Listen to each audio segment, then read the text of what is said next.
What's going on, everybody? Welcome to the Executive's View.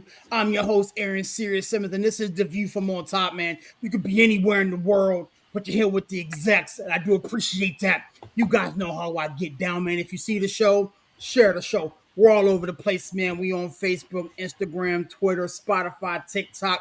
We're doing big things in big places. I definitely want to take everybody along for the journey.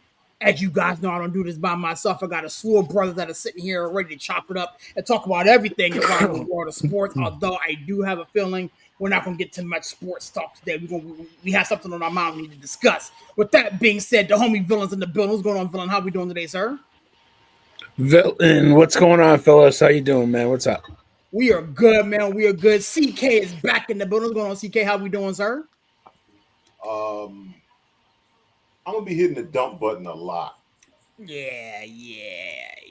I feel. We'll get to that in a minute. Breaking news, Hughes is back in the middle. What's going on? Breaking news. How we doing, sir? What's up, boys? Doing good, man. Just after a shocking NFL trade deadline, I'm sure we're going to get into that and everything else going on around the world in sports, man. It's ready to get into it. Yes, sir. Larry Legends in the building. What's going on, Larry? How we doing, sir? Man, I'm good, man. Look, hey, I heard it was the last split-second trade, man. The Jets traded Justin Fields to McDonald's for a 6-piece nugget and a half-eaten fry. And you know what? And McDonald's vetoed the trade. They vetoed it because he can't. McDonald's said they wanted more. And no stranger to the program. You normally see him on Wednesdays talking wrestling, but the homie Corey wanted to talk a little football with us tonight. Corey, what's going on, my guy? How we doing, sir? What's up, family? Yes, sir, man. Let's go ahead and get to this. Yeah, let's get to work, man. And of course, Coach is in the chat, man. Missing him today, but I'm sure he's gonna have a lot to say. With that being said, I typically like to, kind of just ease on into things, but I don't think we could do that on today, man. The NFL trade deadline. Wait, Aaron, man. What? Forgot, man. Parental discretion advised. Oh yeah, by the way, let me go to say that. We're gonna start with Corey since he ain't got that much time. We're gonna let him get his 49ers off. Before we get started, these thoughts and these feelings do not represent the companies. These are thoughts and feelings of the individuals themselves. Yes, they do. No, hang on. Mom, if you're watching, please turn it off. Go watch. I am not going to curse. Go watch the show or something on Amazon. Go watch the 10 Commandments. I'll talk to you tomorrow. Dad, if you're watching, do the same thing. Commandments. That's right. Look, I know my mama watching. She know already. Her son don't give a damn. With that being said, man, the trade deadline has come and gone. There are teams that were extremely active, teams that were not very active. I'm going to start with the homie Corey. As you see, he is a 49ers fan. If you missed the video we just put out on our social media platforms, he had a lot to say about why his 49ers are making the moves that they're making. I also got two other 49ers fans sitting here, so I'm going to let them talk for a minute. Corey, where's your head at with this, man? I mean, you said it was a punt, essentially a slap in the face to, Kittle and CMC and those guys. Break it down for me, man. What makes you say that? All right, so you got injuries. You got a 6-3 team. The season ain't over. You're in the thick of things. You got the hardest division in football, and you're 3-0 in the division. You got Trent Williams, who we don't know is going to be here after this year. You got CMC, who we all know anytime he hits the ground, we got to hold our breath because he might not get up. You got George Kittle's getting older. You got this core of players, and you're punting on a 6-3 season, all because you don't want to give up trade or draft capital. So I was looking through our drafts today, and I got a list of names, and it's not all the names, but since 2017, since Kyle's been here, first, second, third round picks, the picks that they were scared to get rid of today to go get some help. 2017, first year they're here. You got C.J. Beathard, Akello Witherspoon, Reuben Foster, Solomon Thomas, top 5 pick.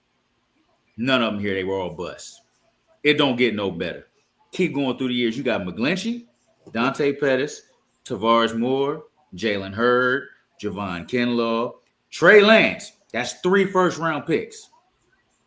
Trey Sermon, Ambry Thomas, Drake Jackson, Todd Davis Price, Danny Gray, Jake Moody.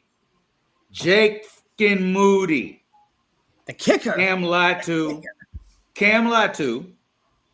Ricky Pearsall can't stay on the field.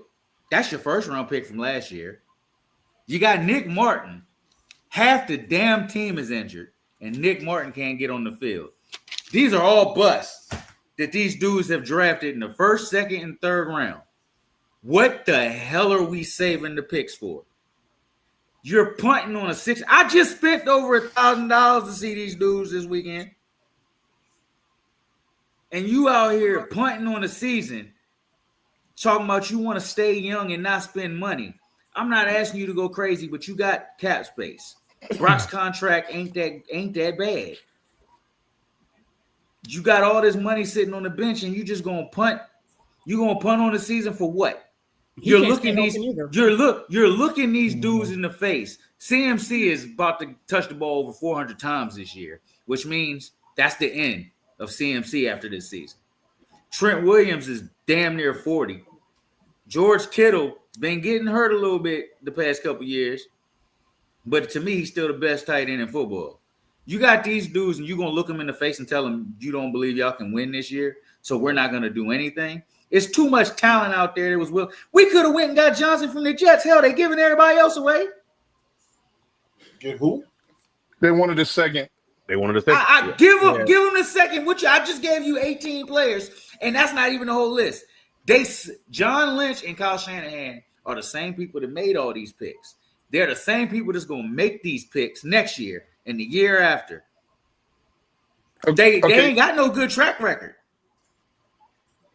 Trade the damn second-round pick and go get a pass rusher.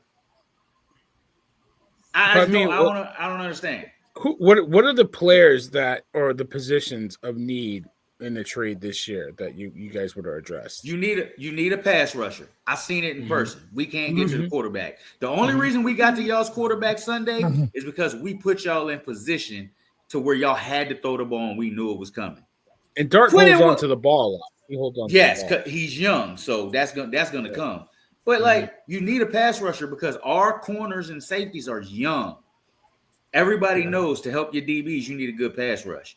You putting them in a bad position if you ain't got no pass rush because they got to cover for too long. And when we play man, Upton Stout is gonna grab you. Demo is gonna grab you. You got to be able to get to the quarterback. Like our linebackers, even without Fred, our linebackers are okay. I'm scared if we got to play a team that's got a killer tight end that can catch the ball. But our linebackers are okay. We need to be able to get after the quarterback, and we can't do it. And you got Bradley Chubb out there. The Dolphins wanted a second or a third. You trying to tell me you couldn't give up a second or a third for that? Jermaine Johnson, Jets wanted a second. Give him a second. You're not going to do anything with it. You punting on the season. That's all not making a move tells me is you're punting and you don't believe in this team. I don't believe that it's punting on the season, Corey. I think you guys are overachieving, and maybe the guys you got they think are good enough. I don't know. I'm not going to sit here and Dylan, say that that you don't need to make a move, but like a 6-3 team, you are what your record says you are. You guys are pretty good, and we just lost another. We just lost another DN on Sunday. I get that. I get MetLife. I know. No, it's that bullshit field, MetLife. Say it how it is, bro. Freaking MetLife. I know, Larry.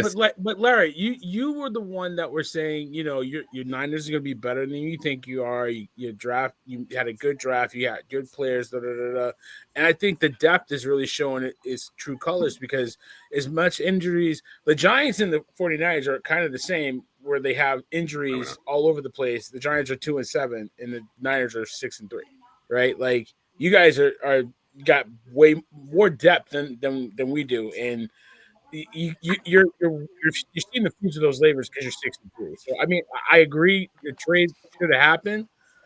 It should have happened. Respectfully, they should have made a move. They should have made a move. And I think to your point, a pass rusher and a receiver would have been nice. I think a little offensive help. But I mean, I think you guys are a good team regardless. I really do. Breaking news. Talk to me, man. I mean, respectfully, like I understand what Corey's saying, and what he's saying is not wrong, but in the NFL, there's a salary cap. It didn't matter.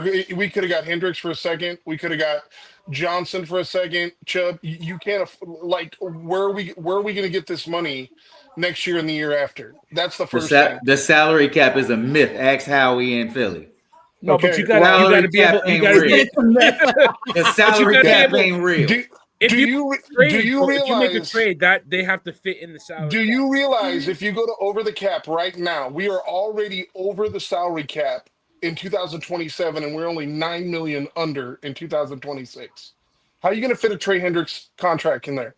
How are you going to fit a new Jermaine Johnson contract in there? And let's not forget the fact that the Niners did make moves. Like everybody's worried about the trade deadline. We've made more moves than any team. We had 4 trades. We traded for Brian Robinson, who I do believe will be a bigger asset the second half of the season than he has been in the first half. Remember Bryce Huff, probably the best pass rusher that we have. He's going to be back this next week. He's an asset. He's gonna put up 8-10 sacks. Right? Sky Moore. Yeah, not flashy, but you know what? It's nice to have somebody backfielding punts that don't fumble all the time. Like we still have, I still get tremors thinking about Kyle Williams back there in the NFC Championship game. Right? So I'm just saying, like, you start to look at this and you know what? Kenyon White, it's like, people could, say, yeah, no. Keep in mind it's about the versatility. Just like with Arden Key, the guy plays inside and out like Mikael Williams. I do agree with you, dude. I would have loved to have seen them try to grab like Arden Key and maybe even a corner, right? Like they were talking about the kid from the Bengals, Sam Womack from the Titans. Like it would have been nice if we could have done something like that. But keep in mind, right now, we don't have a 6th. We currently can't trade our 5th or our 4th because they're conditional based off the Bryce Huff trade. So the only thing we could have traded was our 1st, 2nd, and 3rd, right? And I understand that that's something we could have traded. But then next season, can we fit that player under the salary cap? My question, my response to that is, you're right. They got salary cap issues supposedly. Yeah. This is the NFL. You figure that out. You saying can we fit him? You saying can we fit him in there? They had a deal with the Jets, but they didn't want to give up a 2nd. So obviously they thought they could fit him in, but they were being cheap and didn't want to give up a 2nd. But now, okay, so if that's the thing, Corey, let's talk about that for a second. Okay, Johnson for a 2nd. So where did he end up going? He didn't go nowhere. Right. So you're telling me nobody wanted him for a 2nd. No, what he's saying, what happened is the Jets kept raising the price. Yeah. Let me jump in here. Because you said Sky Moore, so everything else you said is invalid. Well, right, he hasn't fumbled. Bro, Sky Moore has never met a bonehead play. Knock on some wood. Knock on some wood before he fumbled this weekend. This is where you guys are right here. Hold on. Sky Moore has yet to meet a bonehead play that he won't make. That's why he's not in Kansas City. But irregardless of that. Okay. The Jets kept raising the price because they didn't want to trade Jermaine Johnson. They never wanted to trade Jermaine Johnson. They were not going to trade Jermaine Johnson. So everybody that called them about Jermaine Johnson, they said initially, yeah, we'll take a 2nd. They said, okay, we second. They said, well, now we want a 1st. Because Woody Johnson and the clown Mugato, I'm not going to say his name properly because he's a clown, kept raising the price. Breece Hall said, hey, I'd like to leave. They said, no, we don't want to trade Breece Hall, but we're going to let him walk at the end of the season for nothing. So stop talking about Jermaine Johnson because you were never going to get Jermaine Johnson because the Jets kept changing the price. That's okay, cool. Hold on, Brian. We're saying the same thing. I don't tell anybody about their team. I just give my opinion on their team, but I'm never going to tell you about your team because you watch it more than I do. My opinion on the Niners is this. Based on the fact that Purdy can't stay healthy, right? He ain't been healthy all season. Fair. Do you really want to spend what you would have had to spend with the prices that people were paying for a lot of players that they were earth shakers, right? With Mac Jones as your quarterback. How far you honestly think you're going to go with that team? Maybe second round? Is that it depends. Is that worth right? Basically selling your soul. So I said, me and Larry had this conversation earlier. I understand why John Lynch didn't make deals this particular trade deadline based on what was available and based on the prices people were asking, because the prices kept changing. You understand what I'm saying? Like the Jets don't know what the hell they're doing. Like I said, over 10 teams called them about Jermaine Johnson, bro. 10 teams. Yeah. And all said, I'll give you a second. Where's Jermaine Johnson right now? New York. The Jets. Okay. They said they wanted a third for Breece Hall. Where's Breece Hall right now? The Jets.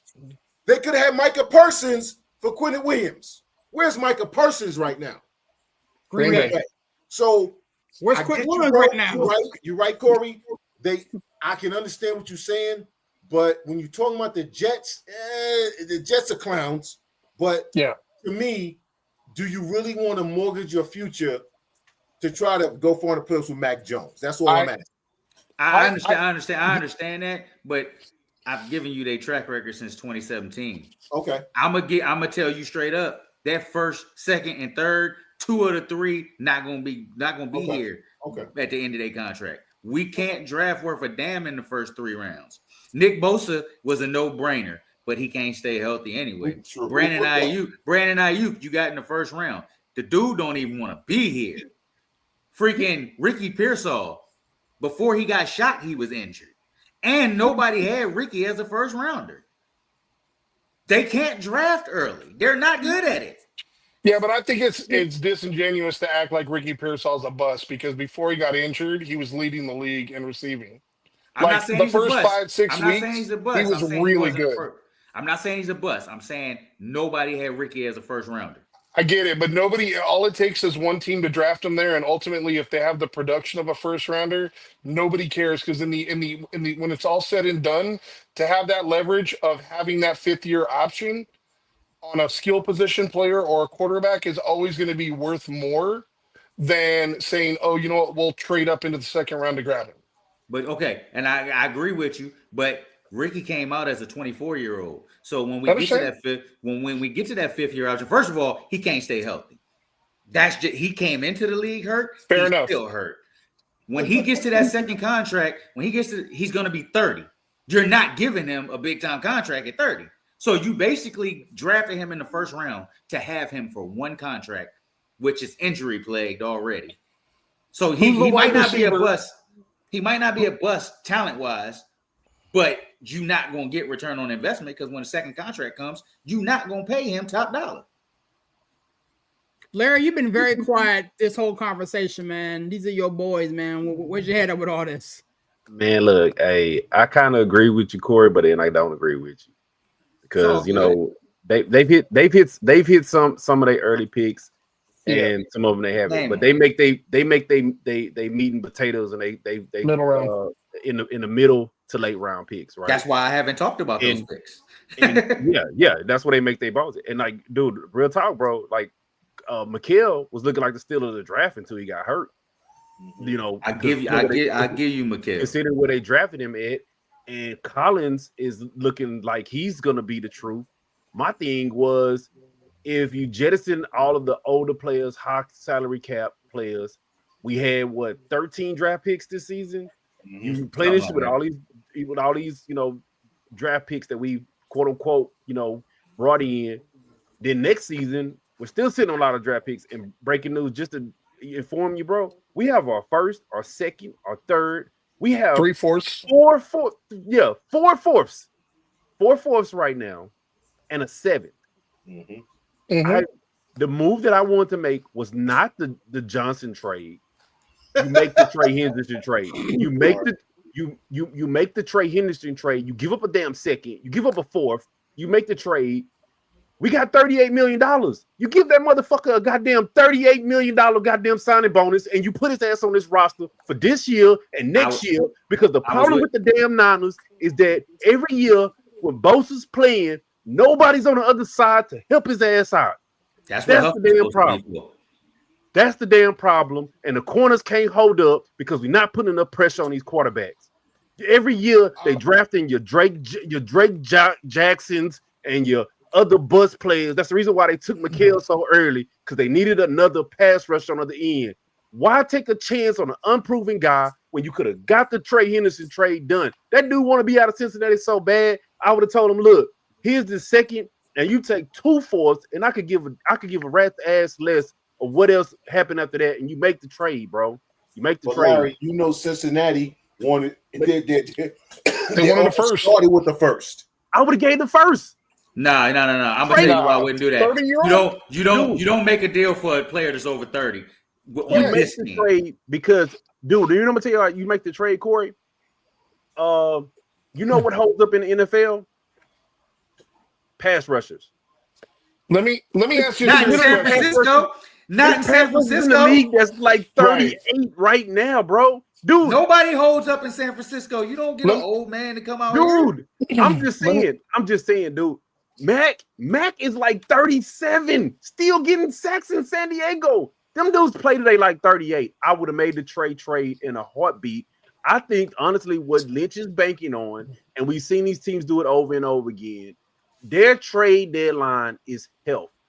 Guys coming back, and now it's like, okay, well, we didn't make the trade, but now we got back this guy. We got back this guy. Now we got back this guy. And now we're at full strength. Both saying Warner ain't coming back. Let me ask you this question. No, they're not. And we overshooting. We Warner expectation right now. Warner could come back if we make the championship game. Warner's not coming back, bro. No. But let me ask you guys this question, and then we'll move on to the other. Wait, Aaron, let me just say this too, and this is the part that really frustrates me about this, right? You're exceeding expectations this year. Do we have championship goals? I don't think so. But considering what you got out of this year, you're getting a lot of playing time from a lot of rookies, a lot of guys who hadn't played their first year. Right. So now, if you make the trade for like a Trey Henderson, you make the trade to improve in those certain areas, then next year you see what you got in those guys, and then next year you make the run for Super Bowl. Let me ask you guys this question. Next year since '94. Hold on a second. Let me ask you guys this question, and then we'll throw it around. If you watch what Corey said in this video, and he said it multiple times on tonight, do you guys feel by not making a move, the San Francisco 49ers are essentially punting this year? I don't think they're punting. I think they're banking on getting healthy and seeing what happens. They're gonna make the playoffs courtesy of a fourth place finish last year. Look at the teams that they play against. They can go 4-4 the rest of the way, and they make the playoffs. Like they're gonna make the playoffs. Okay, so hold on real quick because I gotta roll soon. Real quick, y'all are saying play out this year and then next year go for it, right? That's I'm saying that you don't wait for to see. Hold on, if all these teams are making guys available, don't wait to see what's gonna happen next year. You may or may not have the opportunity to get the guys. If they're making them available right now, you go get them.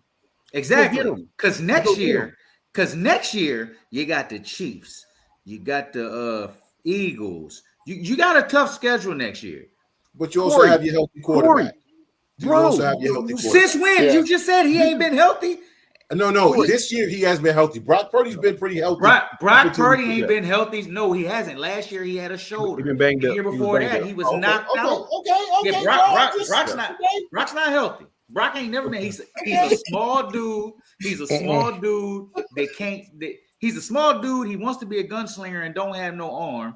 And he takes a lot of punishment because he holds onto the ball like he's still a freaking rookie. He's a better version of Mac Jones. Well, he's a more mobile. Montana couldn't stay healthy. But you've gone further with Brock Purdy than you will with Mac Jones. He had the Avengers. He don't have the Avengers no more. Dude, but he's a gamer. He's a gamer. The reason why I say you make the moves too, because a sneaky trade that nobody's going to see until late in the season. The Seahawks putting Rashid next to NSG. Bro, dude, that dude can take the top off the defense, and now you mix him with a Jackson Smith and Jigba, bro, and they in our division. You got that coming back too. Not only that, you ain't got no pass rushing. You got to go see a pissed off Matthew Stafford who don't feel like he should have lost to you already this year. Matthew Stafford's about to make love to them dudes on Sunday, bro. That's why I'm saying you make that move, bro. You make that move. You don't. I would have went and got Bradley Chubb or somebody. You might not have got Bradley Johnson. Chubb. Bradley Chubb. You should have went and got. Is one player a difference for you guys? Only if Huff is really coming back this week, which as a 49er fan, my two brothers down here should know we can't count on that. Because when Kyle say somebody coming back, they hurt for the year. That's why I'm saying, Corey, I'm thinking that's why John Lynch didn't make the trades you wanted to make, because I think John Lynch looked this season. I'm not saying a lost season, y'all gonna make the playoffs, but when it comes to what 49ers fans are actually looking for, it's a lost season. Y'all ain't making no championship game this season. No. You're not. So do you want to mortgage the future for, again, a second round exit? That's the only thing I'm saying. But you make the future for next year. You see, he's in your building. If the future is next year, you don't trade your picks. Who's the teams that are making the championship in the NFC? Just out of curiosity, who do you think that's going to be? I know it's not the 49ers. I didn't ask that. I asked the question, who's going to make it? I don't know yet, right. But I know it's not I know it's the Eagles Invitational. It's the Eagles Invitational right now. That's fine, but you know what? Everybody always does this. Like, I know it's not going to be you guys. It might be the Rams, the team we already beat. No, it's I not know going it might to be the Eagles, the team that got beat by the Giants. It's going to be the Eagles and somebody else. Somebody else. It's going to be the Eagles and somebody else. It won't be the 49ers. That's fine. You make the playoffs, anything can happen. Yeah, you make the playoffs, anything can happen. Not with Mac Jones. You ain't got. I'm not going to give you that, because Mac Jones. He been balling a lot better. Mac Jones looks a lot better than what Brock has looked in the past year and a half. I'm just telling you, Mac Jones can make the NFC Championship game. Me and you talk offline, and we'll put some dollars on it. All right? We made the Super Bowl with Jimmy Garoppolo throwing the ball because he had a better team with Jimmy Garoppolo than you do right now. My only point is, you had that defense line. You had Debo. But my only point is, if you look at Brock since the Super Bowl loss, Mac Jones with less weapons has looked better than Brock has looked since that loss. But we also know how Mac has looked when the lights are brightest and you need him to not lose the game. Mac Jones will see, at the end of the day, Mac Jones will lose you a game before he wins you a game. But you know what? I really think it's a product of the system and not the quarterback. Because look at the quarterbacks that the 49ers have had, and they've cycled through that program. Yes, you can get anybody to run that system. With better players around them, Barry. No, absolutely. Right. But so right now, there's a lot of quarterbacks that have played well. But you had Nate, somebody that was your backup that played well for a couple of years. Nate Sudfeld, wasn't it? Yeah, like you had a lot of guys cycle through here. Yes. If you had Garoppolo take you to a Super Bowl, he was one throw away from beating the Chiefs in that Super Bowl. That's what I mean. He got to that throw. He needed one defensive stand from his defense. But my point is, breaking news. My point is, it's not the quarterback. It's not Mac Jones. Mac Jones is going to win you the game. It's the system. It's the system. You know what I'm saying? The players. How did Brian Hoyer look in that system? How did Beathard look in that system? Facts. You had better players than you have right now. But see, that's my point. You're saying we had better players then. What I'm saying is Mac Jones don't have those players, and he looks better than what Brock has looked in the past year and a half with those players. Sorry, right now. Talk to me in 3 weeks. Talk to me in 3 weeks. But he's going to get weapons back in the next 3 weeks. Talk to me in 3 weeks, bro. Trust me on this. Talk to me in 3 weeks. What's going to change in 3 weeks? Talk to me in 3 weeks. Giants is still going to suck. Mac going to be on the bench. Mac going to be on the bench, and Brock going to be starting. So life is going to claim a couple more bodies. We're going to be here saying, damn, Mac look a whole lot better than what Brock looking like, because I'm not Brock gonna be healthy this year. Real talk, I'm not really worried about the offensive side of the ball. That hasn't been a problem. A lot of the injuries and a lot of the hits we've taken is on defense. Yes, you're not worried about the offense. You're not worried about the line. I just watched the Bengals score 80 in 2 weeks and couldn't win. Yeah, the offensive line is garbage. Yeah. But dude, Like- the offensive line, we just got back. Don't tell me what we just got back. Don't say Barge. Garbage before they left. Please don't Dude. say Barge. Burford was getting worked on Sunday. Dude, but Yeah, you he had don't the have lowest to, grade that's of the against the game. Giants line, bro. Dude, but in I don't give a damn. offense, We was averaging 6 yards a carry. but in that offense, you don't need 4 Pro yards. Bowl linemen in that offense. That's what I keep telling Aaron about zone blocking. You don't need Pro Bowlers. No, you need guys. you You don't need Pro Bowlers, That's but it. why did we? You need why to did, open why, holes. You got to Exactly. open a hole. LG, you said we don't need Pro Bowlers. Why the hell did Brock Purdy lose a year of his career? Dude, you run to Because of the offensive offensive line. line. Trenton Pooney. Yeah. You run to He's the right. side with Trenton Pooney every time.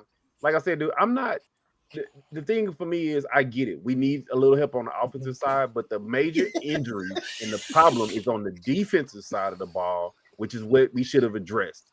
That's even like you Hold on said. a second. Breaking Isn't news. You Robert said, Saleh so, back in the reincarnation of Christ? And I was breaking supposed news. to. You said we needed one but- stop in that Super Bowl, right? What was the problem? Because Bosa was putting pressure on Mahomes the whole game. Yeah, but He listen, had nobody on the the one side. thing, They was holding Listen. Bosa all night. boys, Yeah, the they one would. thing that we can't control is injuries. So let me just ask you guys this: we're 6-3 with probably the worst injury history in the entire NFL over the course of the last 2 years.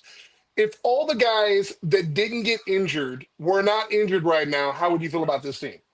I would say feel the like Super Bowl team. We a Super Right, Bowl we're team. we're a Super Bowl contender. We're probably at worst probably 8-1. Yes. Facts. With everybody healthy, everybody's I not get healthy. that, but I'm saying no other GM, no other team gets chastised for injuries. Like, I understand it's a lot, and believe me, I definitely think I've been a first round pick on a quality trainer at this point.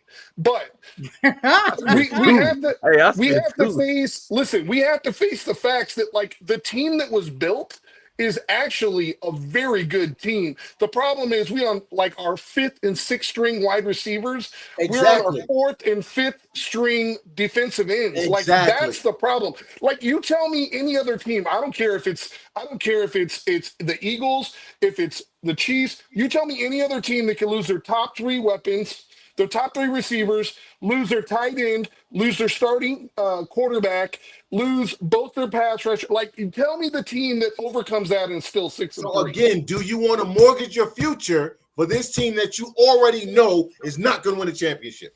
Yes. Yeah, and I'm agree. not going I'm that agree. far, but I'm saying Well, that's what I'm asking you.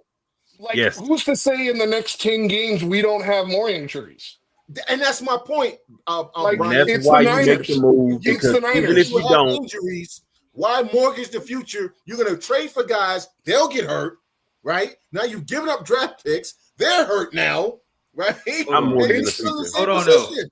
Why is it mortgage? Why? First of all, why is it mortgage in the future? Because It's are not you going to be able to sign those guys long term? We've already talked about this. We're Okay. already over the cap 2 years from now.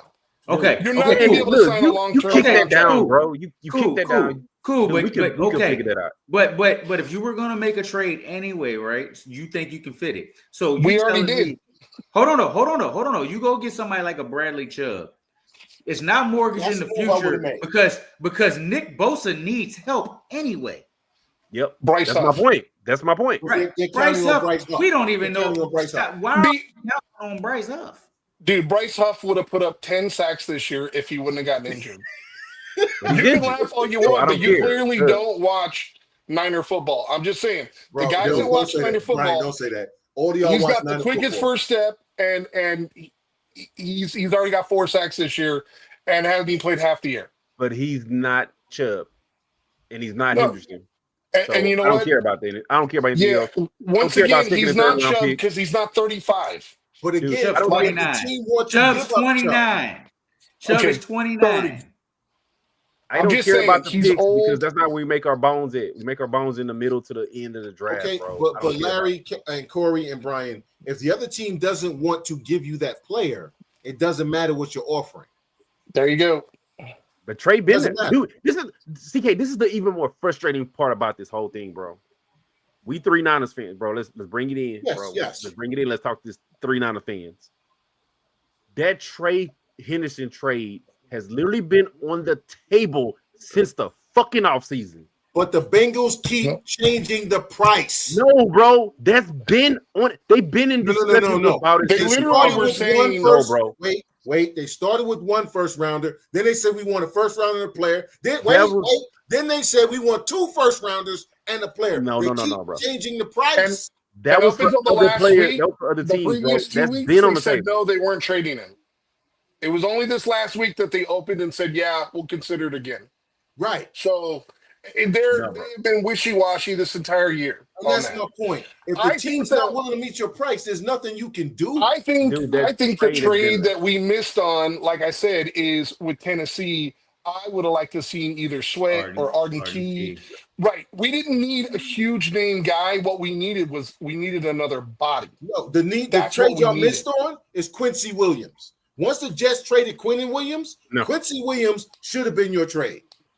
Yeah, that too. I would have took that, but you know what I said. If the Saints would have came off Demario Davis, I would have loved it. As you've already said, listen, if you have a Maserati and you said, hey, I'll sell it to you for 90 grand, I say, okay, sold. And you go, wait, it's now 240, but I also have this VW bus that you can buy for 60. Why am I going to buy the VW bus from you?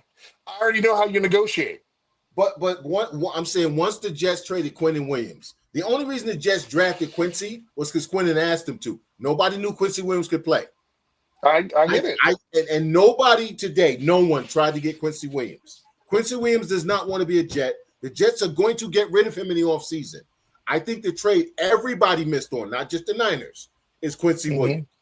Right, but once again, that has to do with the Jets front office and how eager or motivated they were. Yes. Yeah, they're being clowns. So, yeah, that's part of it. Yes. Right. So, with that being said, you know what I'm saying?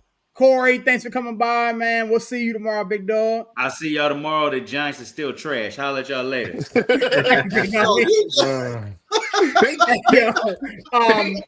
God for Giants week, man. I'm telling you. With that being said, the most active team were the Jets. Oh my God. I think the most active team might have been the Cowboys. Well, the Cowboys and the Jets were kind of doing some things. Eagles. I mean, the Eagles, but I'm trying to understand. We talked about this in the green room before the show today, and I don't understand. You pay Sauce Gardner 5.5 months ago, 6 months ago, and today you move him to the Indianapolis Colts. Can I? Yeah, hold on one second, B. I'm not a Jets fan, but if I was, I would feel a lot like Chandler feels right now. Yeah, they just got rid of their 2 best players. The 2 best players, yes. And I mean, we're not talking good players. We're talking generational talent, superstar in their prime players, signed to long-term deals, like ridiculous. It wasn't a Breece Hall that had to be let go. It wasn't who wanted to go. They held those guys, but they unloaded Sauce Gardner. CK, villain. I don't even know where to go with here. Talk to me, fellas. I mean, where'd you head out with this whole New York Football Jets thing? So here's the thing, right? Before the football season started, I said I didn't want Aaron Glenn as the head coach. He did. And everybody kept telling me, you got to give the brother a chance. And I've been watching the Jets since they last won a Super Bowl. I've watched this organization my entire life. And I know when we have ownership and management who are clowns. There has not been one Jets general manager since Mike Tannenbaum who's ever had another job in the NFL as a general manager. Not one. Not one. Not one. When they signed Justin Fields, I told you this was Woody Johnson. I told you this. This was Woody Johnson who had a hard-on for Justin Fields since he was in the draft. I said we should sign Justin Fields. They said, oh, you got to give a brother a chance. Because, I'm the angry black guy. I don't want to give brothers a chance, apparently. Aaron Glenn should be fired. You are the angry black guy. Aaron Glenn Aaron Glenn thinks he's Hey, Bill I'm the angry Parcells black guy. I mean, you don't without. even realize Yeah, it. I am that, but still. Hey, you know I am what? that. Go get your goddamn dog right now. Put that dog on your lap. You always look Listen, happier with your dog on your lap. dog ain't coming near me right now. Even the ain't dog's coming like, near me oh right no, Jets fucked up today. now. I didn't want Aaron Glenn because he thinks he's Bill Parcells. When he said, I don't want Aaron Rodgers in my locker room because when I'm standing in front of the team, I don't want them looking at you. You told me who you were, Aaron Glenn. You told me you were an insecure fraud. Tell me the coach that doesn't want strong personalities in the locker room. I'll show you a loser. Across every sport. How many conversations have we had about coaches that don't want veterans in their locker room, that don't want experienced players in their locker room? Tell me the team that's won that didn't bring in people as standard bearers. Strong personalities. Rex Ryan, strong personality, never been a head coach. He brought in Bart Scott. He brought in all kinds of guys that had their own opinions. Okay, Damian Woody from the Patriots. You think Damian Woody wasn't telling him, yo, bro, we ain't doing this? LaDainian Tomlinson? And what did the Jets do? They won. Did they win the championship? Absolutely not. But they won. Yep. Because the coach understood that I need strong personalities to champion my message. Aaron Glenn has gotten rid of every single strong personality in that locker room. I hate Aaron Rodgers. Let me be very clear. I didn't want him on my team. But your reason for getting rid of him tells me who you are. You ain't Bill Parcells, bro. You ain't got the pelts on the wall. You brought in an offense coordinator who's more concerned with proving I can run an offense than helping the quarterback who can't read a damn field. Let's keep calling 5 and 7 step drops for Justin Fields when he's only a half field reader, because that works. Let's call a toss play on 4th and 1 where I throw the ball back 3 yards. When I have a quarterback, so much. I have a quarterback, okay, who is a great athlete who could have got me 1 yard. Now you trade Sauce Gardner. Why would you trade Sauce Gardner? Strong personality. Yeah. You trade Quinnen Williams, who hasn't spoken to the media in a month and a half, because he ain't got nothing good to say. Starting tomorrow, you're going to hear he was disgruntled. He didn't like the direction of the franchise. Actually, you're going to hear it tonight. But pay attention tomorrow. The slander and the character assassination of Quinnen Williams will begin tomorrow. Okay? That's Woody Johnson. This is what the Jets do. This team on paper, what did they need? A head coach and a quarterback. Mm-hmm. If the first person that talks to me about 2023 and the Detroit Lions and what they did and I will come to your house and bust you in the face. This ain't the Detroit Lions. This ain't Dan Campbell. Dan Campbell surrounded himself with coaches who knew what the hell they were doing. He surrounded himself with players who had strong personalities because he wasn't afraid. Aaron Glenn, Mugato, whatever the hell his name is, they all got to go. I'm a Jet fan. This is not going to end well. You got a second-round pick for Sauce Gardner. Not a first, because the Indianapolis Colts are going to be at least in the AFC Championship game. That means your draft pick is 25 or better. That's a second-round pick. You got a second-round pick for Sauce Gardner. You got a second-round pick for Quinnen Williams. And then a first-round pick 2 years from now when the Cowboys going to be drafting from 15 to 20. You got 4 second-round picks for generational talents. They always say, oh, you don't wear Jets gear. You don't wear Jets. I'm not be damned if I wear Jets gear. I'll be damned. Why would I spend money on a franchise that consistently pisses in my face and tells me it's raining? consistently. Oh, Brees Hall, who you should have traded, you chose not to. And then he's going to walk in the offseason for nothing. Quincy Williams, who you should have traded, you will trade in the offseason for a fifth rounder when you could have got a third. Stop telling me these people run these franchises know what they're doing, because they don't. They get there through nepotism and friendships. Aaron Glenn hired a bunch of his buddies to run a franchise, a cornerstone flagship franchise of the National Football League. He hired his buddies. I love all of y'all. Let me get a job running any pro sports franchise. I'm not hiring none of you. I will give you jobs and support people. I'll make sure you get some money. I ain't hiring none of y'all. I'm being your GM. What are you talking about? As my assistant coordinator, as my assistant general manager, none of that.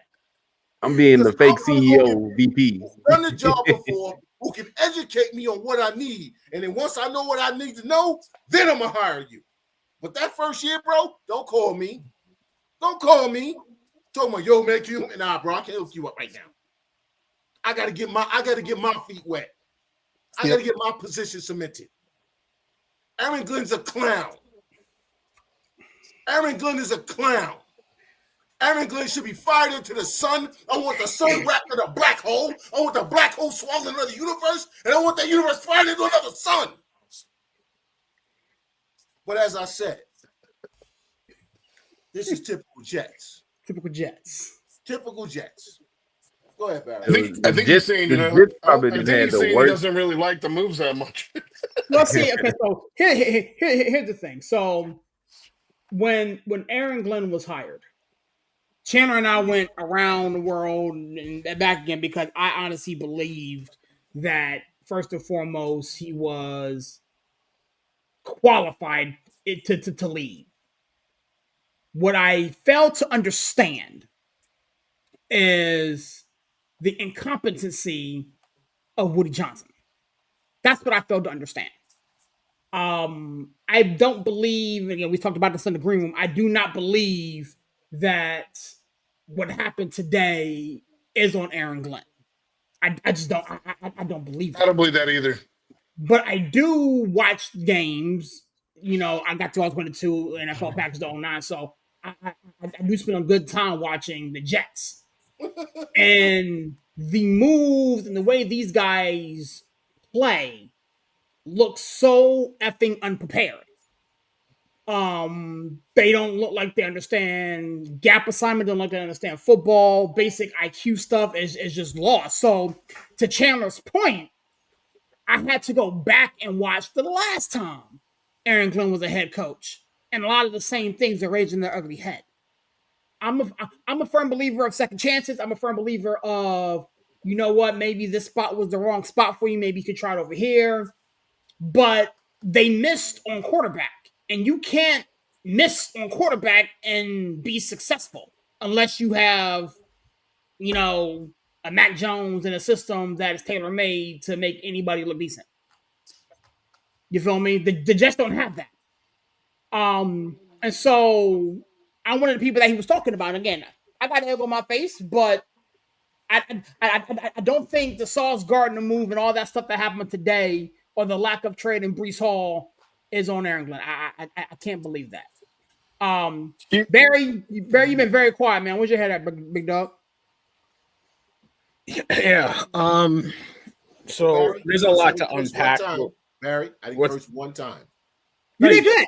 You did good. I'm proud of you. You did. No, I mean, there's a lot to unpack with what Ong's saying, and you know, he's a passionate Jets fan, and you know, you can agree or disagree, what have you. But one thing, you know, I understand what you're saying about Aaron Glenn not wanting a veteran in there because it would drown out his voice. But if that voice is Aaron Rodgers, I wouldn't want him in my office either. Okay. Like that guy's a selfish clown. I don't care if he's on good behavior. in Pittsburgh, he is who he was, man. That guy, on a darkness retreat. You know what I mean? He's on good behavior in Pittsburgh because we haven't gone belly up yet. Yeah, I mean, but you see hints of it. He has his ways, he has his ways about him, and he is who he is. I'm not blaming the trade deadline on Aaron Glenn. I think that you're using that as an excuse because you don't like him, but I could use any excuse. I love Aaron Glenn. Aaron Glenn. No, you don't like him as your coach. No, he's not a coach. He's not a head coach. So, but my thing is,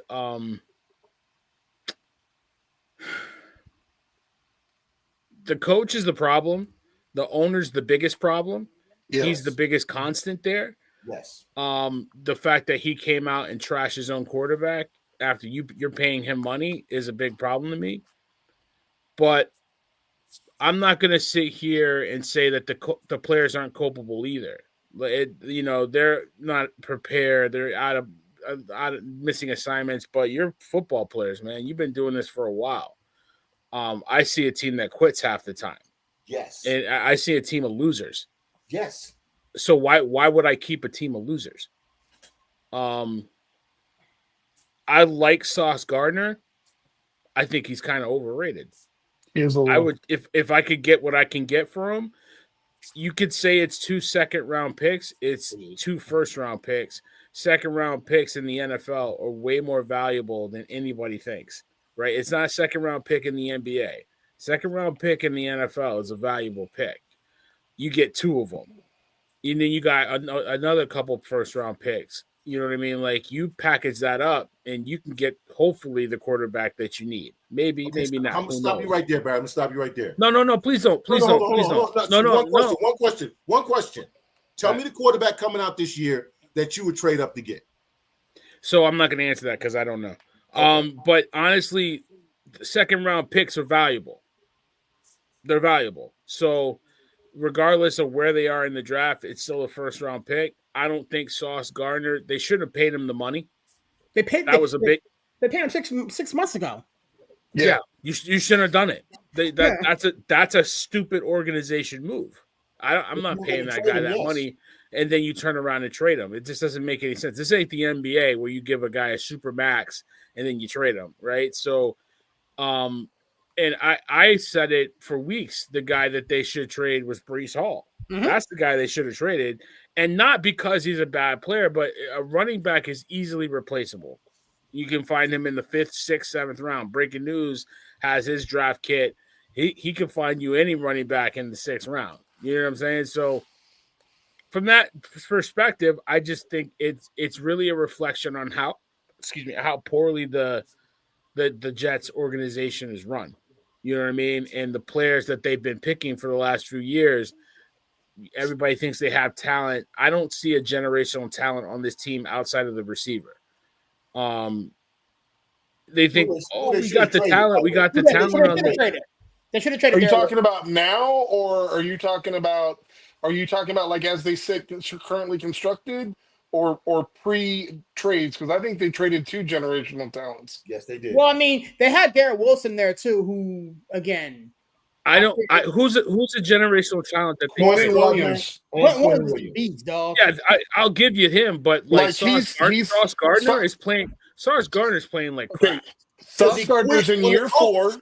Hold on, Chandler, give me 1 sec. Sauce Gardner is in year 4. He's a 2-time All-Pro, right? In his first 3 years, he's a 2-time All-Pro, and at worst is the 3rd or 4th best corner in the league. At worst. I'm not saying he's Patrick Surtain or Stingley, but he's right there. And if you look at his numbers, especially in run support, which is becoming more and more of a prerequisite, he's a very, very good open field tackler. Mm-hmm. So I think here's what I would say. I think a lot of what you see when you see these bad character guys, I think a lot of it's the situation they're put in, the cancerous locker room that they're put in. And I agree a little with Chandler as far as I thought Aaron Glenn was ready, but if you guys remember what I said was he needs to bring on an offensive-minded coach that can handle the offense, right? Because if you remember, when Kyle Shanahan got hired, everybody was like, oh, man, this guy, I don't know. And I was like, man, I hope he brings on a good defensive guy. Obviously, at the time, we didn't know. Robert Saleh, pretty good, right? Mhm. D'Amico Ryan's pretty good. Yes. If you get it right on that side of the ball, like whatever the opposite side is, you're going to be fine. Because here's the thing. Like, this is the taboo thing that nobody wants to talk about with this franchise. I think they actually draft pretty well. They do. Actually have They a pretty do. good offensive line. I mean, think about this. I think their offensive line's probably top 10, maybe closer to top 5. Both their tackles are phenomenal. Yep. Their running back is top 10. Garrett Wilson's probably a fringe top 10 wide receiver. I don't know how you can have that much talent and still spill the beans. Like, they could have had, and I understand it didn't work out the first time, maybe he doesn't go there, but like, they could have had Sam Darnold.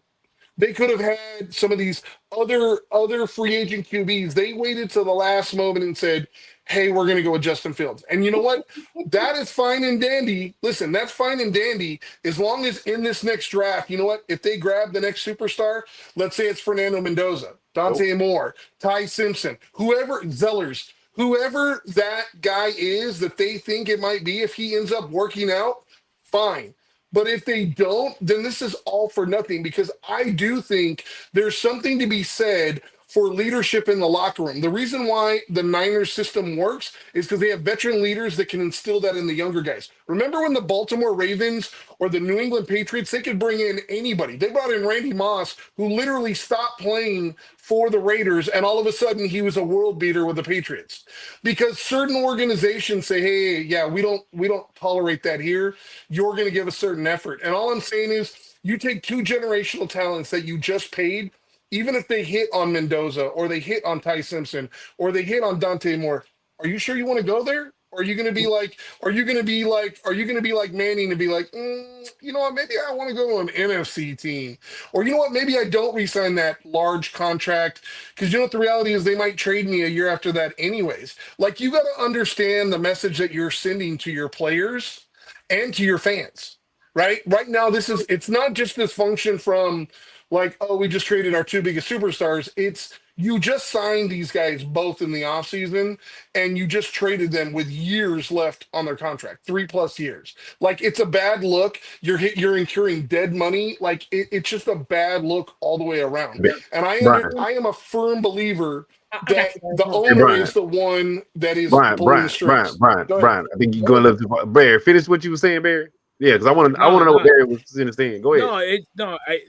It really, honestly, if you're a team that drafts well, why wouldn't you procure draft picks and you're a 1-17 that's going nowhere? What's the point, man? I mean, that's the thing, though, Dylan. They draft.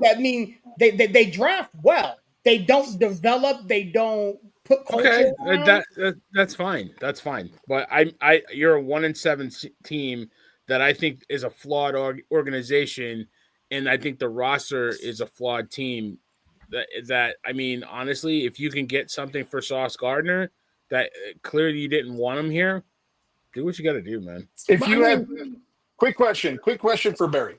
Barry, let's just say for giggles, let's say Patrick Mahomes, right, in his prime, a couple years younger than he is currently.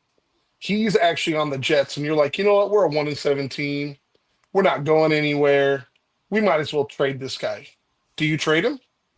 Do you trade Patrick Mahomes to get a couple first-round picks, even maybe get 3? Yes. Do you trade him? Patrick Mahomes wouldn't be who he is on the Jets. But listen, the point isn't is he different. The point is generational talents are different than a starter. Brian, you asked me a question. Let me answer you. Go ahead. That's a stupid question. Because it's not a stupid question. Yeah, it is. Nobody trades a quarterback. That's not true. They get traded all the time. Not a generational quarterback. If you find a quarterback, you don't trade him. That's my point. Generational talent doesn't get traded. Sauce Gardner plays cornerback. He's a back, but cornerback, not quarterback. You I could make think the argument it's the third most important position in the I NFL. think we're arguing semantics. I mean, here. that's up for debate. I mean, I think the quarterback, I think the offensive tackle, and I think the defensive end are the most important positions. Again, my point absolutely. exactly. I think we're arguing semantics. So I here, mean, like I don't mean, and I don't say that's a dumb question to to ridicule you. I apologize, but No, like it's all good. nobody trades a quarterback. That's just The not. Jets did. Drew They Brees traded got Sam traded. Darnold. How's Yeah. he doing? Steve Young got Is, traded. is, That's is why I say it Sam all the Dar- time. is Sam Darnold Patrick Mahomes? Sam Darnold is going to lead his team to the playoffs, and the Jets said he was a bum. He's going to be an MVP. He's literally probably He's literally in the MVP candidate conversation. one right now. Right now. This organization can't develop players, bro. Exactly. That's what I just said. They can't develop. They can Steve Young draft got well. I get you a Giants fan, Barry, so you have this animus against us. But if you take your Giants hat off, whoa! I don't have animosity against the Jets. okay, then Sauce Gardner's a generational player. Keyshawn Johnson was a generational player. We traded him. Yeah, I forgot We about traded Keyshawn Darrell Johnson. Revis. I forgot about Revis? Revis. Bro, I could go the list of players we've traded in my lifetime that were generational talents that this organization has given up on. Okay, so that's the thing. Organization. Yes, because we keep that's what hiring I said. coaches. So we keep hiring coaches Woody outside Johnson, of Bill Parcells and Woody Rex Johnson Ryan. is the problem. Name the Woody coaches. Johnson. Yeah, you're right, Villain. Woody You're right, Johnson Villain. is the problem. You're right. Yeah, No, no. it's not- Leon Hess before him and Woody Johnson now. Yeah, See, I go back to Leon Hess. I'm saying right now, Right now, the biggest yes. problem. Don't forget Jamal is Woody Adams, by the Johnson. way. Yes. I think he's pretty close. But it's also the coaches and the general managers. Tell me the general manager that's gotten a job in the NFL as a general manager since Mike Tannenbaum. There hasn't been one. Because they hire bums. They hire bums. They hire Let me jump in right quick, y'all. Go ahead, Let me Larry. jump in. Okay. I'm gonna say this, right? Do they hire bums or do they just have that stank on them from the Jets? No, they hire bums. But like that, because in me and CK, we chopped it up earlier, right? You don't trade Sauce Gardner without Woody Johnson's approval. That's not gonna happen. 100%. You don't trade Quentin Williams without Woody Johnson's approval, right? Mm-hmm. And even if you was the GM and you say, you know what, we 1-7, let me see what I can get. That's when you have that Woody Johnson. That's when you had that Jerry Jones. You had that person say, you know what? Nah. You're not trading my generational talent. You're not trading my Pro Bowl defensive tackle. You're not trading my all-pro cornerback. And I get it. Like, people have their different opinions about Sauce Gardner and all this stuff. Yeah, he might have some numbers because they don't throw his way. You don't become an all-pro just by showing up every day. You don't do that. If you look at, like you said, the Real Revis had seasons where he had like 2 interceptions because guys did not throw his way. They said, screw that. Damn that. I'm of Chandler. I'm buying in with you, bro. It's the organization, bro. It's certain organizations that are ran a certain way and certain organizations are not. And I'm a fan of, if you 1-7, right? You got the bones. You don't tear it down to the studs, bro. You have good bones. Yeah. And if you trade, let's just say, we all remember the Herschel Walker trade. Let's just say you put that in comparison, right? And you say, you know what? We're gonna trade one of our generational players for a haul to improve for next season because we're 1-7. You could do that, right? The fact for me was you trade Quentin Williams. I would have, as much as I know Jerry Jones needs defensive line help, I would have got both of them Packers picks. I don't care if they are late 6. I would have got you got to come off 3 first for this pick. I said it. CK think I'm blind. I say, bro, Jerry Jones cutting me in on that mineral deal, bro. He said, you know what? I got $100 billion over here. Hey, look, I'm gonna cut you in on this deal. And you trade Quentin Williams to me, it's gonna be unspoken. I bet you if you look up that contract, you're gonna see Jerry Jones and Woody Johnson name on it because he cut him in on a side deal, i.e. Kawhi. He cut him on a Kawhi deal, and you trade Quentin. Dude, I'm just saying, bro. When have you ever known Quentin Williams is a 3-time Pro Bowl defensive tackle? How many times you know them guys get traded for less than 2 firsts? Never. Never. He got traded for a second and a swap pick, A basically. swap, yeah. A swap. And keep in mind, the first is actually 2027. So, Exactly. as Chandler said, it's basically a second because it's devalued. And that's the even worse part about it. It wasn't even a 2026. It's a 2027, bro. So it's like for me, and it's just this all goes back to a Woody Johnson thing. And I think it was I don't want to bring other people from different networks, but it was Adam Schefter. He broke it down, right? Do you not know that the Jets traded all these players to not even save $30 million? So I said with the dead money. Dude, they cap savings for this year is like 600 and some thousand. Next year is only 1.3 million, and the following year is only like 26 million. For you traded generational players to save $30 million. Bro. And you don't sit back and you say to yourself, well, you know what? I'm like I say, if you're gonna trade two generational players, you should have at least 8 first-round draft picks. At least 8. And keep in mind also the losses that aren't factored into that, or the money that's not gained in that, is the fact that what Jets fan is going to want to buy season tickets next year? Oh, whole lot, because as Jet fans, I drank the Kool-Aid for years, bro. Trust me on that. There are Jet fans right now telling themselves, this is a good deal, or we rebuild it for the future. Dude, and this is the most egregious thing about it to me. And me and Aaron, we've had our arguments about it, dude. CK's watched more of the Jets than any of us.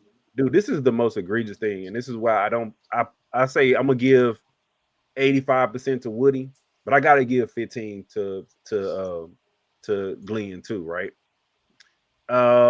If I'm a quote unquote coming in as a defensive coordinator, yeah, you could trade Allen and you could trade some of these offensive players, but I'd be damned if you rob my defense. Yeah. No, because you look at what D'Amico did. D'Amico's like, give me everything on defense. I don't care about offense. Just give me everything on defense, but I'd be damned if you rob from my defense. No, you're not going to do Aaron Glenn will not be the coach of the Jets in 2028 based on these moves. They're going to blame him for this, and he's going to be fired by the end of 2026. Well, he's part of the blame too, CK, because we've said it before. Like, I'm not saying that Justin Fields is Pro Bowl. I'm not saying Justin Fields is the franchise saver, bro. But they literally run plays like they're running plays for Jared Goff. They run plays. They literally do 8-9 step dropbacks for him like he's Jared Goff. He's not Jared Goff. He's not a pocket passer. That's not his thing. I'm not saying you would have been 500. I'm not saying you would have been 1-7. I'm not saying you would have won 3 games. But damn it, where's the RPO? You got Breece Hall and you got Breece freaking Hall next to him, and they've literally not ran 1 RPO. And I've literally seen them run CK what? 1 play action, 1 boot, maybe 1. You got Breece freaking Hall next to you, who most consider what? At least top 10 running back. Yeah. At least.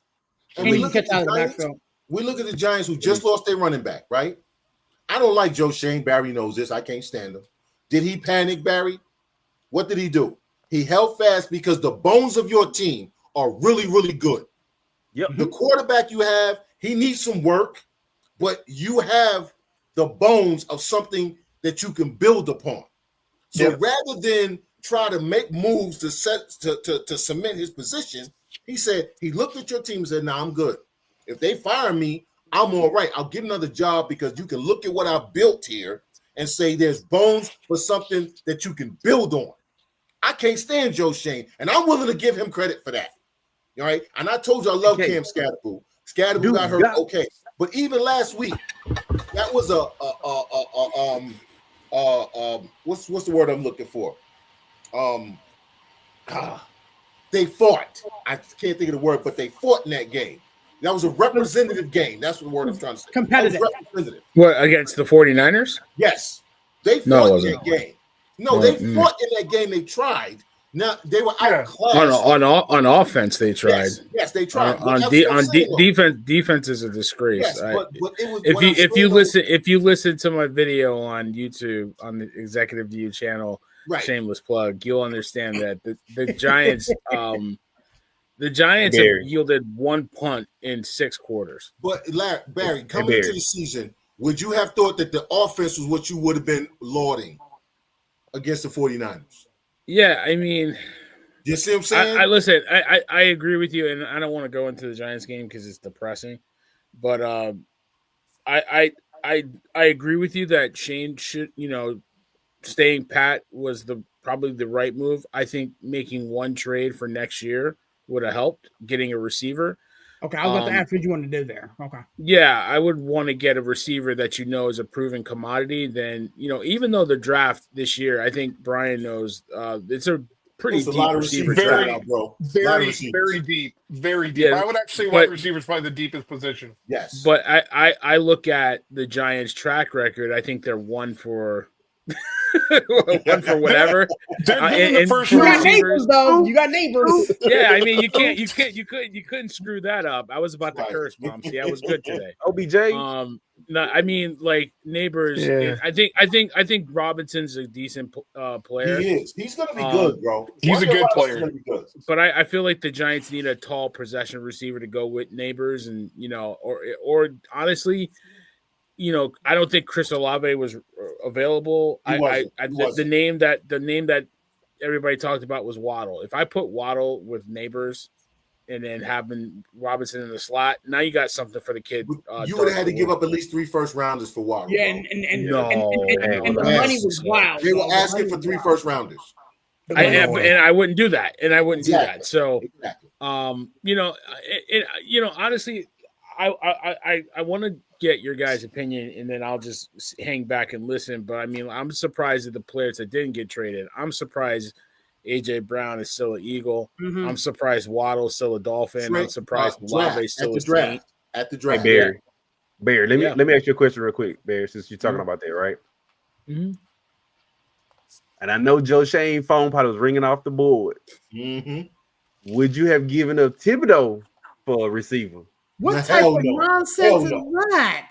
Hell no. No. Dude, Because They've been talking about Thibodeau it's all crazy. year. Like what's crazy is, Larry, everybody wants to take a dump on Thibodeau because he doesn't have the sexy numbers like Brian Burns does. Brian Burns is a defensive player of the year candidate. But you look at what Thibodeau does, he's one of the best defensive ends against the run in the league.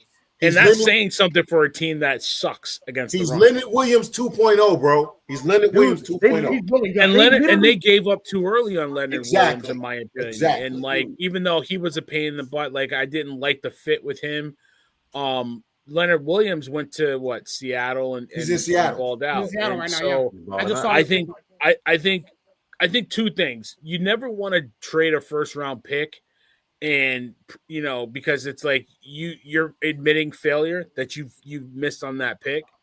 And they'll extend them. They won't extend them. They'll pick up his 5th-year option and then go from there, right? But I think Thibodeau is a good player that fits on this team.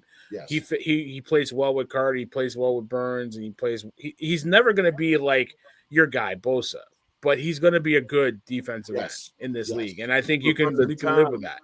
But from the time they drafted, what's the guy from Penn State? Carter. Carter. From the time they drafted Carter, I can bet you that Joe Shane phone has probably rang at least once a week asking about Thibodeau. Yep. And actually, Carter, he's playing a little bit out of position because they won't move Thibodeau out of that position, right? Yeah, but I think they're both Swiss Army knives. Like anywhere you put Carter on Carter's a football player.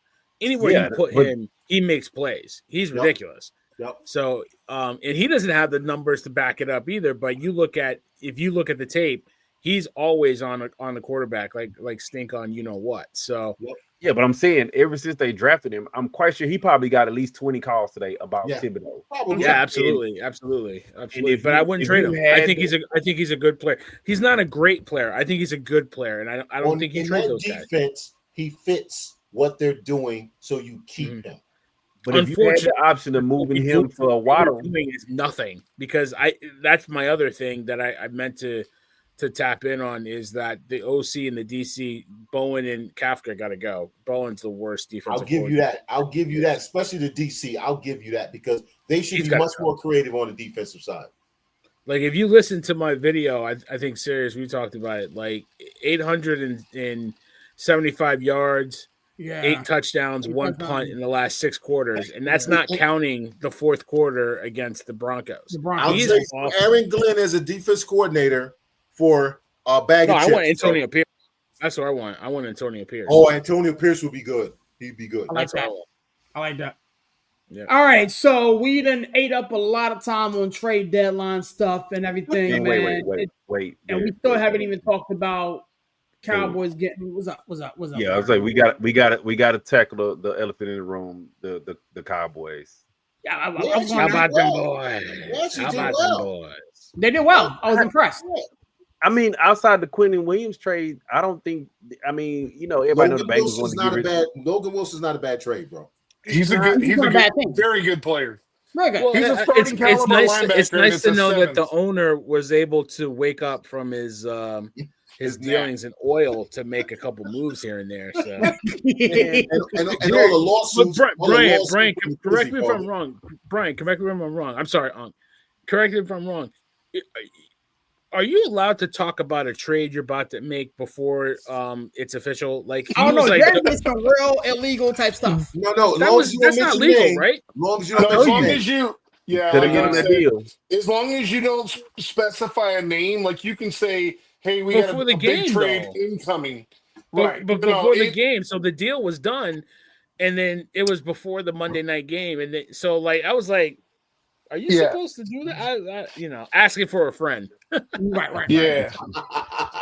Dude, but real talk, dude, I still don't. I mean, I get it. He made the moves. He had to make the moves. I mean, Jerry Jones, his Viagra kicked in this morning. Hey, look, and he was like, "Look, I got one ready in the chamber."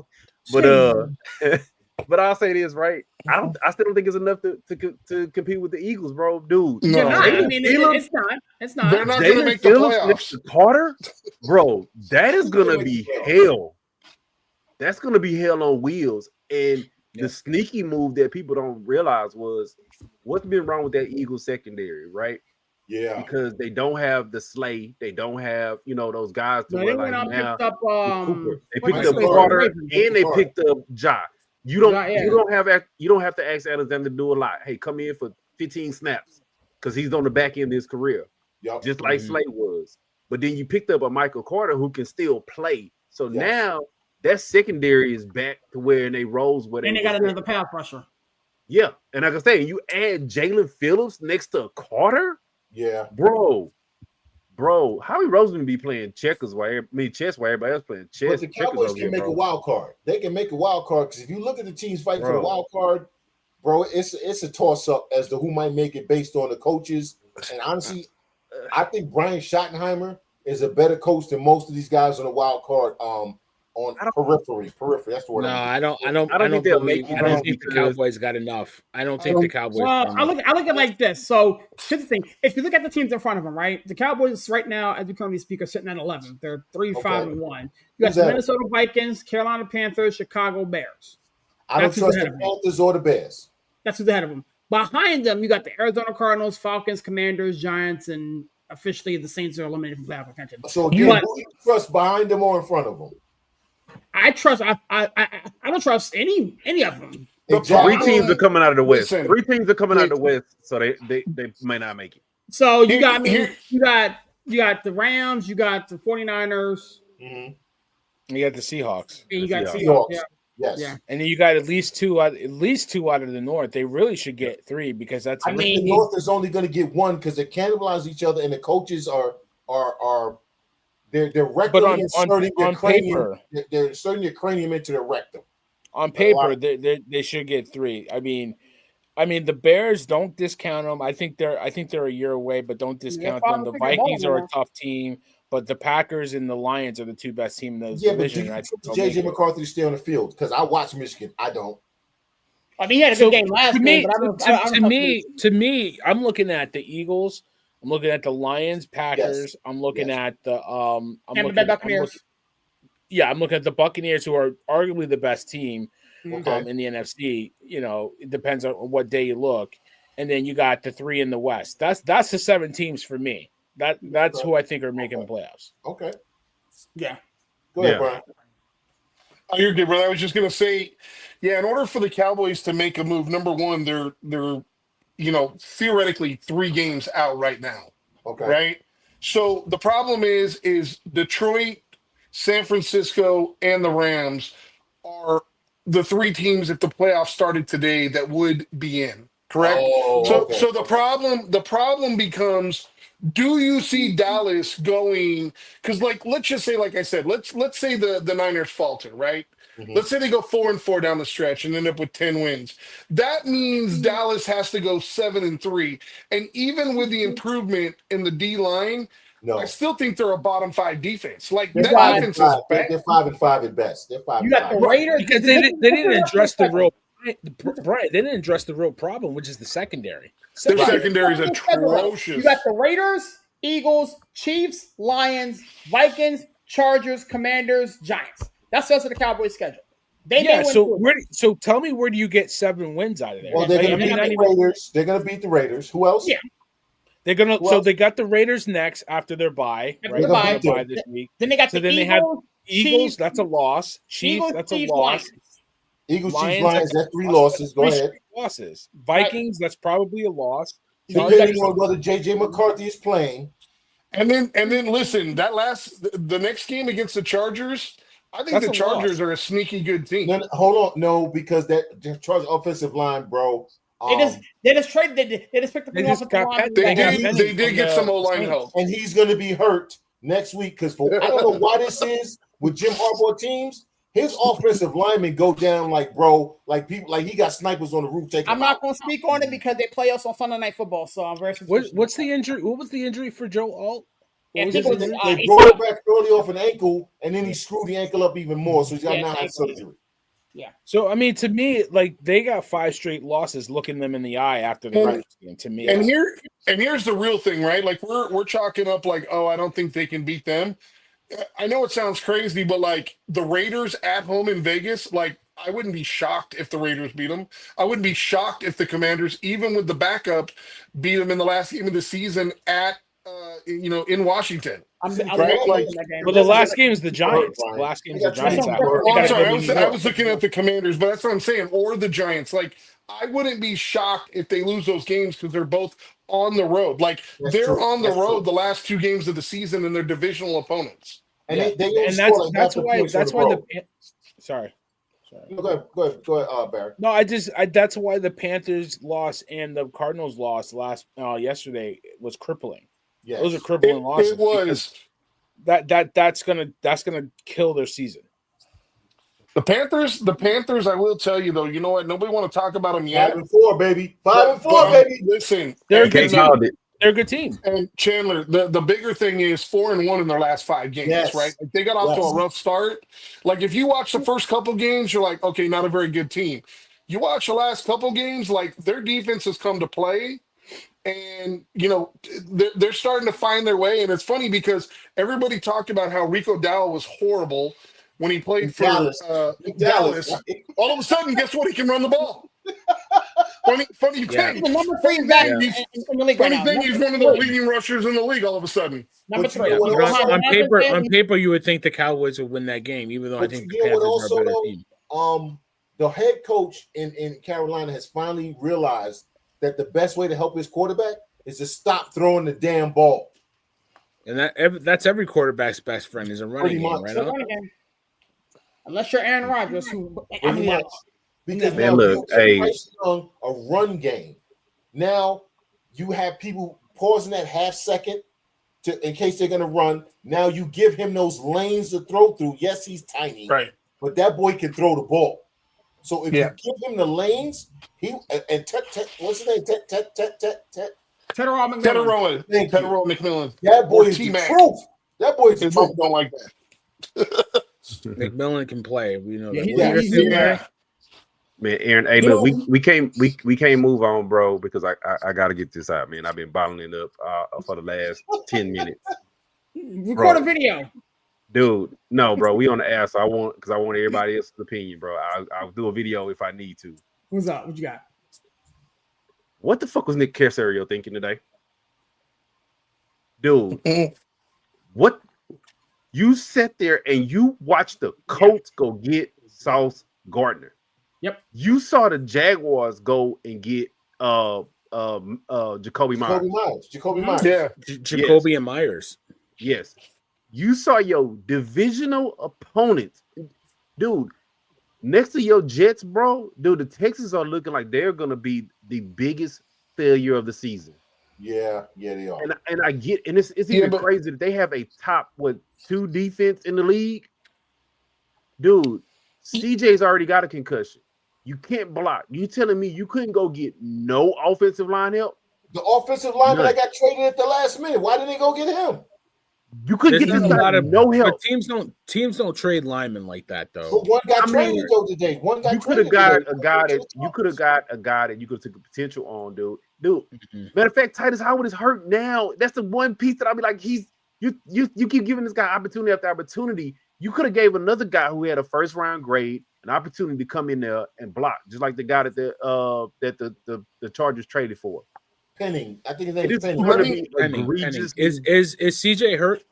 Yes, he has a concussion. Yeah, so I mean, I don't know when is he going to Is it fair though, Larry, to say like I get what you're saying, but at the same time, Houston's 4 games out of the division lead, right? Like they're 3-5. Like we're not talking about a team that's 5-3, like on the cusp of a wild card spot. They can't move the ball. They can't score. And they cannot score. So if you're not gonna make any moves, because people text like saying, "Oh, let Nick cook." Nick ain't cooking shit. Nick cooking hot water and gum and ramen noodles around here. Because the thing about it that pisses me off even more, we talk about generational talents, right? Y'all know how I feel about Ohio State quarterbacks. CJ is a generational talent. They are turning him into what is his name? They're ruining him. They ruining him, dude. They turning him into David Carr. This dude is literally taking 50, 60 sacks a season, bro. It is starting to be to a point of you drafted 3 receivers and didn't get this guy no line help. Brees Hall. They could have traded for Brees Hall. You took a chance on, bro. Yeah. Dude, what is running back when you can't get a hole? You getting hit 3 yards behind the line. Yeah, I think they needed a running back just as much like Chubb and like I know that kid Marks is pretty impressive in the passing game, but they don't have like an actual bell cow. Like Chubb is like he's like literally in the SSI line. You know, he's like doubling as an NFL running back, but like his prime was 10 years ago. Yep. Like at this point, like we all know, especially with the way running backs get hit, like you don't even sign a running back that's over 30. So it's like at this point, there is so many good backs. I would be willing to bet you right now, and I'd be more than happy to accept the challenge and we could talk next week. I promise you right now, there is a better running back on somebody's practice squad right now than who they currently have starting on their squad. Yes, there is. Dude, and go get him. like yes, what are we talking about? If you're not going to do that from Seattle, they don't want to play him. Dude, and what was the point? What was the point of trading all these guys, getting all the Washington picks and all this other stuff to just let CJ go to waste like that? If they're gonna, like I say, you know, it's almost as bad as Jets fans, bro. It's like I live here, right? And I get people that talk shit about the Texans. I lived through the Oilers, bro. You know how many years the Oilers sold dreams? Oh man, we got Warren Moon, we got the run and shoot, got all this Pastorini. Yeah, we got all these guys, and we just need one more piece. Will they go get it? Nope. Now I'm living through the Texans here, and it's like, oh man, we got all this. What's called, dude? CK, bro, let's just talk about this for a second, right? Think about your Jets, and we just talked about how your Jets had the bones, right? The Texans got CJ. They already got a quarterback. Texans have more than bones. There's meat on those bones. Yes, it's meat. It's meat. It's look, it's tasty over here, man. You could supple it. You could supple it over here. You're missing one side dish, the most important side dish.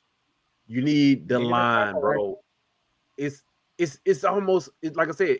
Think about it. What other teams have? A Stingley, a Anderson, a Hunter, a CJ, a Nico. Bro, it is egregious, and I get it. It may have not been any offensive line help on the market, but hell, at this point, you take a chance on a guy, even if it was like you said, a late round pick you're trading for a guy who had a first round grade. Maybe you can turn him into a Mekhi Becton. Maybe you can turn him into a project to help CJ out, but it lets the team know you're trying to fix the problem. You letting CJ know. I'm not using you as a tackling dummy back here. Yep. I think let's see what it looks like at the beginning of next season. I only say that because you've got Linderbaum, you got Elijah Vera Tucker, you've got Weller, you've got a bunch of offensive linemen, and granted, I know they could get signed, but that are going to be available. You've got Brees Hall, you've got Kenneth Walker III, you got all these running back / O-linemen. They're going to be top tier talents in the free agency class this next year after the season. And it's a very, very good interior offensive line draft and a very, very good wide receiver draft. So, and I say that only because I think you're going to see a lot of people go wide receiver. Let's see what they do the next year. I think it was actually smart not to do anything. They're 3-5. I don't think they're going to be a team that is better than an 8 or 9 win team, period. I don't think they even get to 8 wins, just to be honest. The only way I say that is if you sit CJ down and you let Davis Mills be the tackling dummy. Yes. That's what you do. Whoever signs Elijah Vera Tucker is basically wasting money because he cannot stay healthy. He can't. That's fair. He's good when he's on the field, but that is fair. He is injured a lot. Right. So you sign him to basically a 2-year deal with all the money up front, and it's basically a 1-year prove-it deal. Stay on the field. Stay on the field.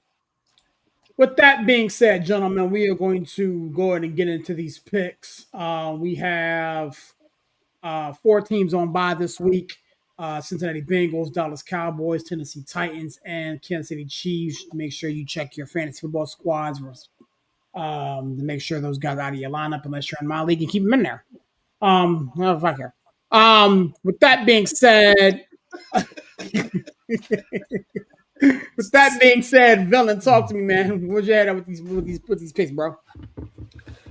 I guess you keep him in there. I got the Lions minus 8.5 against the Commanders. Commanders are done.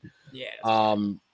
Hindsight's 2020, but dude, you got to protect Jalen Daniels from himself. I was going to try to leave that one alone, but golly, that was wild. Yeah, listen, I'm not going to kill Dan Quinn.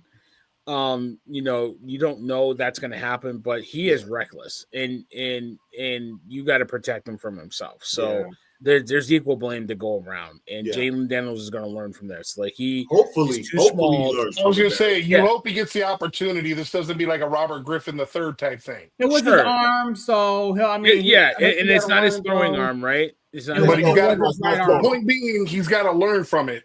You can't. He does. He takes like too many hits. I saw it last year. I said he's too small to be doing it, and he thinks, he can run. He's a running quick. Nah, man, it's different around here, man. The sad part about that is, again, I worked the game, and I told the guy, I was like, listen, because the Seahawks were beating him up all game long. I mean, his offensive line wasn't helping him at all. I was like, listen, this game is out of reach. Take him out before he hurts himself. 2 plays later, the crack gets dropped out there. Yeah. I was like, good God, man. So it's a nasty look. So Lions minus 8.5. Give me the Panthers minus 5.5. I like the Panthers. The Saints are terrible. Panthers should get their 6th win of the season. Number 3, give me Bills minus 9.5 against the Dolphins. That's a dumpster fire waiting. They just need more gasoline down in Miami. I don't know what's going on down there. Two, give me the Bucks minus 2.5 against the Patriots. I like the Patriots. I think this is where they'll finally slip up. The Bucks are a good team. Even though with the injuries, I like that what they're doing down there. Yeah. And give their coach credit, man. I don't think he gets enough credit. Mhm. I don't think huh? Which Todd coach? Bowles. Todd Bowles. I don't think he gets enough credit. He's a former Jets coach. I know. Don't do that. Don't do that. You I got to be nice. Be nice. I see exactly. He doesn't get enough credit, man. Like you know what I mean. I like Todd Bowles. He's a good coach. He doesn't get enough credit. I'm just gonna keep saying it to piss you off.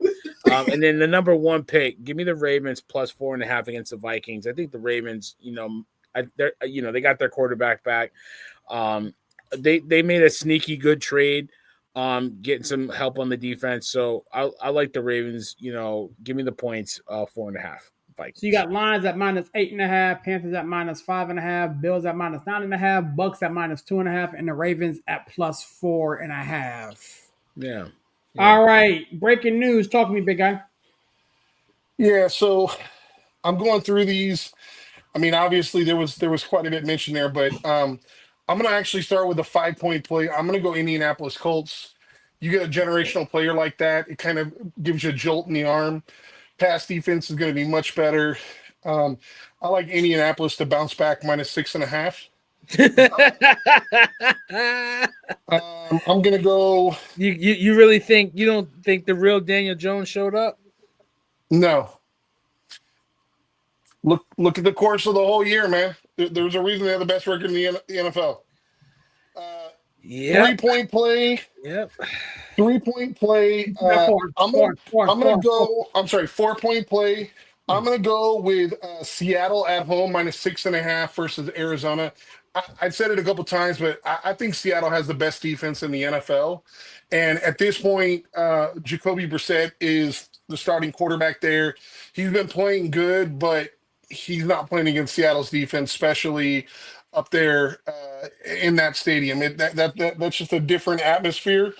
3-point play. I'm going to go with the Rams -3.5. Listen, we were super fortunate to win last time on the road against the Rams. I definitely think that they've circled the calendar on this one, and we're even thinner now than we were back then. So I think the Rams win, and I definitely think they win by more than 3.5.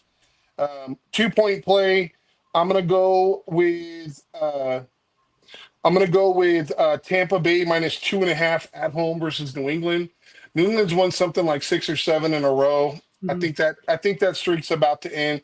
Tampa Bay's a pretty good defense, and playing on the road, especially in that hot weather there in Florida, I think it could have an effect. And then 1-point play. Listen, I gotta go Jacksonville +1.5. I know it's in Houston, but to me, especially with that defensive line and how opportunistic Jacksonville is, it's crazy to me that they're the underdog. So I'm gonna go Jacksonville +1.5 on the road. So we got Indy -6.5, Seattle at -6.5, Rams at -3.5, Tampa Bay at -2.5, and the Jacksonville Jaguars at +2.5. Yes, sir. Thank you so much, good sir. Larry, you good? You talking to me, big dog? My bad, man. Look, hey, CK, you can go ahead, bro. You can go ahead, CK. CK, talk to me, man. Yeah. Okay, I don't know who's going. So I don't know who you was playing because I've been busy this week trying to. You got 7 months trying to get a colonoscopy and find I got to wait another 7 months. So that's always fun. yeah, because terrible people work at the VA now. So I'm gonna take the Giants. I think they're playing the Bears, right? Yep. The Bears. I'm taking the Giants because the Bears still don't know how to win.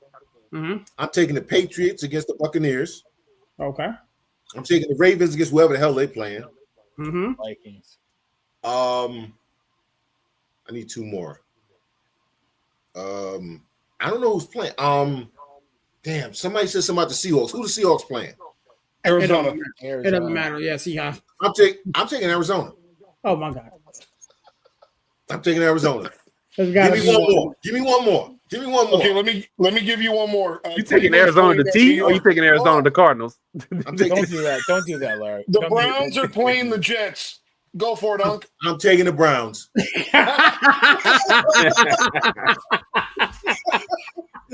You knew that. Hey, and he has to give the points. He's like, fuck it, I'm taking them. Like the He Browns. don't need that. Yeah, his is straight pick'ems anyway. Oh, His is straight shit. pick'ems. Oh, God. All right, so for mine, I'm gonna give Larry a couple more minutes to get his mind right. I'm ready. That's whenever you ready to work. I ain't go to work. When you had that, yeah, bro? you want me to go to work? Actually, that was gonna be my 5-point play. I'm taking the Browns. I wish the Jets was playing the bye week. I would take the bye week.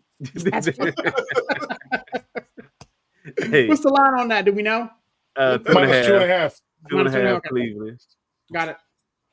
With my 4-point play, just because they stink just as bad, and I think Gino's gonna probably throw 4 interceptions. I'm taking the Broncos minus 8.5. Oh yeah. Going up to Mile High is a task. I'm taking another team that stinks like all high heaven. I'm taking the Panthers plus minus 5.5. That's easy money versus the Saints with my 3-point play.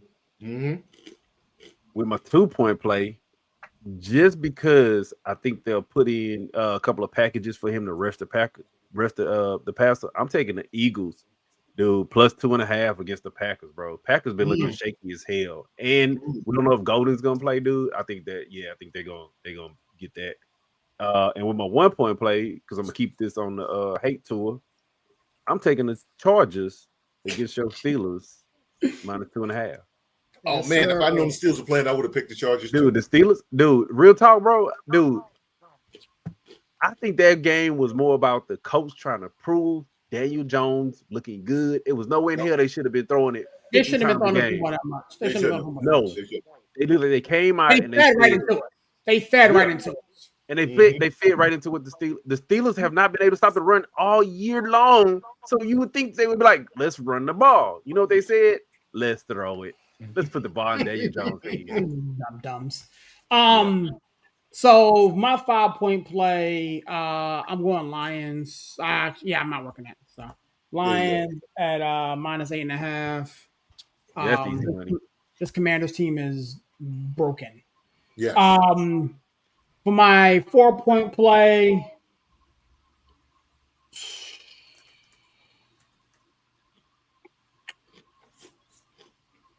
give me Philly at plus 2.5 on Monday night. Who they playing? Green Bay. Ooh, that's gonna be a tight one, bro. Yeah. My 3-point play here. If I can bet this game more, I would. Give me the Rams. This is gonna get ugly fast. Minus 3.5. You said that rivalry last game, time. though. Just remember. I did. I did.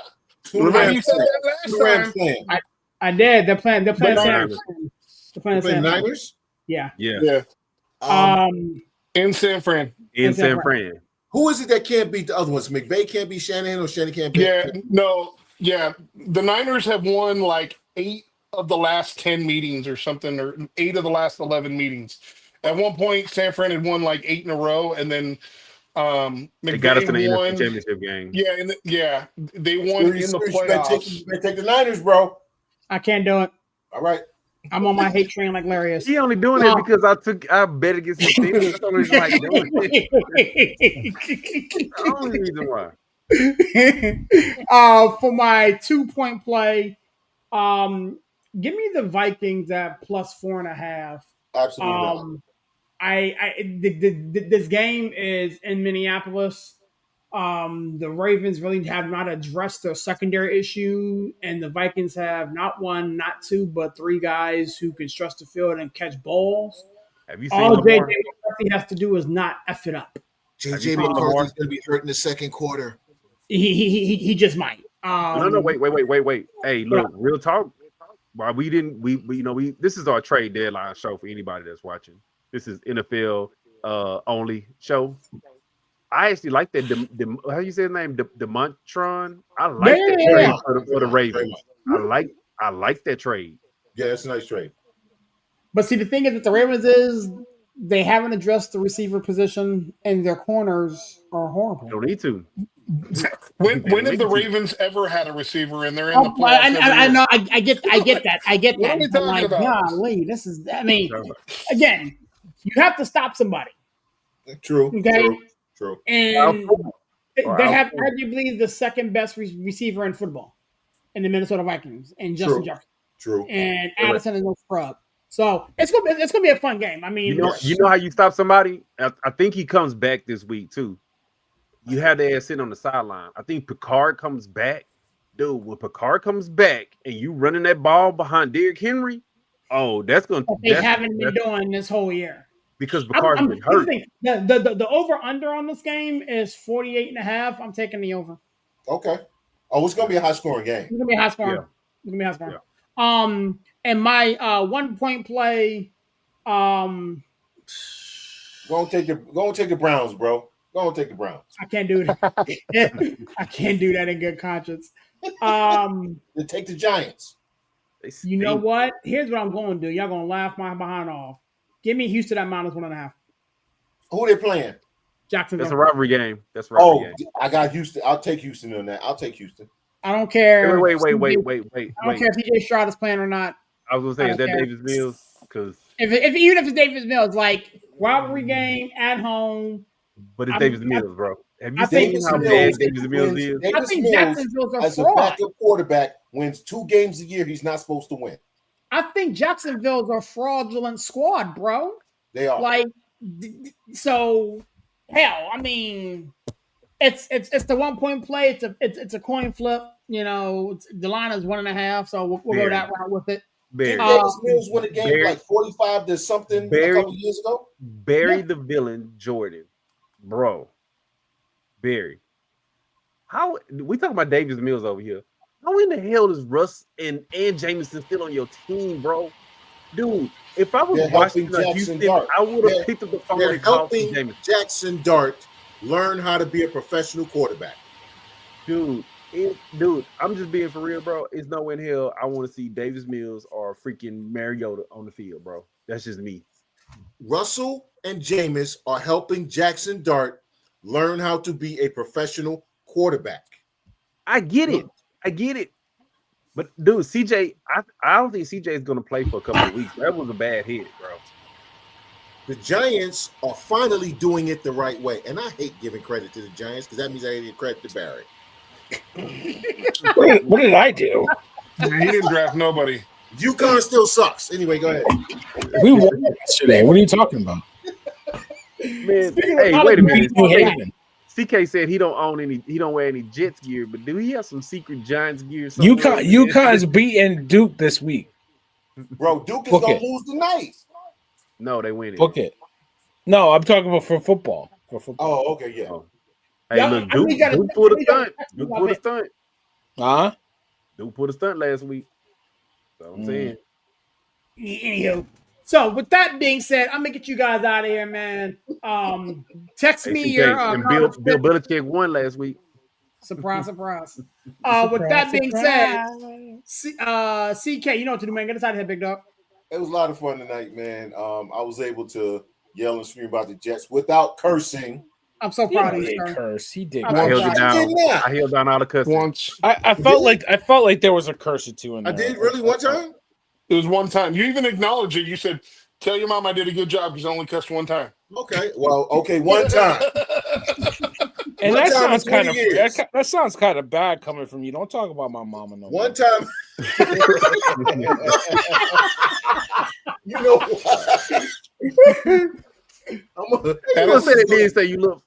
I'm just gonna skip over that because I ain't gonna have Barry showing up at my door. I'm just gonna skip over that. It's a lot of fun tonight, man. And you know what? Wintertime is coming. Seasonal depression is coming. Get out of the house. Okay, while the sun is out, get out the house, go walk your dog, go do something, get some sunlight. Those of you have the ability, there's these things called light boxes. You sit on for 15 minutes. It's like sitting in the sun. It will help you mood. Trust me on that. It will help you mood because this time of year sucks for a lot of people. Get out of the house, stay busy. And remember, the Jets suck. Thank you, ZK. I appreciate you, big dog, man. Breaking news. You know what to do, man. Get us out of here, homie. Yeah, I just wanted to say thanks to you boys, to the executive view, for having a platform to where we could chop it up. And obviously we never ever agree on anything, but it's nice to have a place that we can chop it up, we can hash it out, and at the end of the day, we can still all still be friends, if you will. But I just want to say, not getting a lot of attention, but Matthew Stafford is having a historic year. Nobody's mentioning really for NFL MVP, but I think you're going to start seeing his name come up a lot. And I think he's probably right now the odds-on favorite to win it. So really, really, really nice to see some big things going on there in the NFC West. And by the way, Colts, best team in the AFC. Danny Dimes could have had him. Bye.